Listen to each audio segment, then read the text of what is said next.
ಮಾಜಿ ಸಚಿವ ಬಿ ರಮಾನಾಥ ರೈ ಅವರು ಬಂಟ್ವಾಳ ಕ್ಷೇತ್ರದಲ್ಲಿ ನಡೆಸಿದ ಅಭಿವೃದ್ಧಿ ಕಾರ್ಯ ಕುರಿತು ರಾಜಕೀಯ ಚರ್ಚೆ ನಡೆಸಿ ಆದರೆ ವೈಯಕ್ತಿಕ ನಿಂದನೆಗಳಿದ್ದರೆ ಪಕ್ಷ ಸುಮ್ಮನಿರುವುದಿಲ್ಲ ಎಂದು ಬಂಟ್ವಾಳ ಬ್ಲಾಕ್ ಕಾಂಗ್ರೆಸ್ ಅಧ್ಯಕ್ಷ ಬೇಬಿ ಕುಂದರ್ ಎಚ್ಚರಿಸಿದ್ದಾರೆ.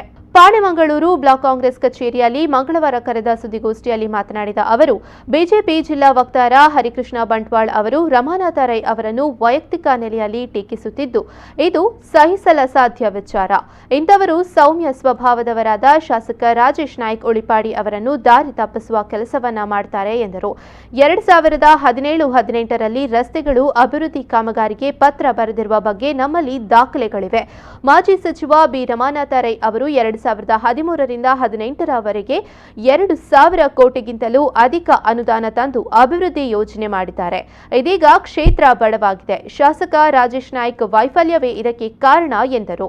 2013ರಿಂದ 2018 ಅವಧಿಯಲ್ಲಿ ಈ ಭಾಗದ 6 ಬಾರಿ ಶಾಸಕರಾಗಿದ್ದವರು, 3 ಬಾರಿ ಸಚಿವರಾಗಿದ್ದಂತಹ ಸನ್ಮಾನ್ಯ ರಮಾನಾಥ ರೈ ಅವರು ಸಾಧಾರಣ 2,000ಕ್ಕಿಂತಲೂ ಹೆಚ್ಚು ಕೋಟಿ ಅನುದಾನವನ್ನು ಈ ಕ್ಷೇತ್ರಕ್ಕೆ ತಂದು ಇಡೀ ರಾಜ್ಯದಲ್ಲೇ ಬಂಟ್ವಾಳ ವಿಧಾನಸಭಾ ಕ್ಷೇತ್ರ ಅಭಿವೃದ್ಧಿಯಲ್ಲಿ ನಂಬರ್ 1 ಸ್ಥಾನವನ್ನು ತಂದಿದ್ದಂತಹ ಈ ಕ್ಷೇತ್ರ ಈಗ ಬಡವಾಗಿದೆ. ಇದು ನಾನು ಹೇಳುವುದಲ್ಲ, ಇಡೀ ಕ್ಷೇತ್ರದ ಜಿಲ್ಲೆಯ ಜನ ಮಾತಾಡ್ತಾ ಇದ್ದಾರೆ. ಈ ಸಂದರ್ಭ ಜಿಲ್ಲಾ ಪಂಚಾಯತ್ ಸದಸ್ಯರಾದ ಚಂದ್ರಪ್ರಕಾಶ್ ಶೆಟ್ಟಿ ತುಂಬೆ, ಎಂಎಸ್ ಮಹಮ್ಮದ್, ಪದ್ಮಶೇಖರ ಜೈನ್, ಮಂಜುಳಾ ಮಾಧವ ಮಾವೆ, ತಾಲೂಕು ಪಂಚಾಯತ್ ಉಪಾಧ್ಯಕ್ಷ ಬಿಎಂ ಅಬ್ಬಾಸ್ ಅಲಿ, ಪಕ್ಷ ಪ್ರಮುಖರಾದ ಸುದೀಪ್ ಕುಮಾರ್ ಶೆಟ್ಟಿ ಮೊದಲಾದವರು ಉಪಸ್ಥಿತರಿದ್ದರು.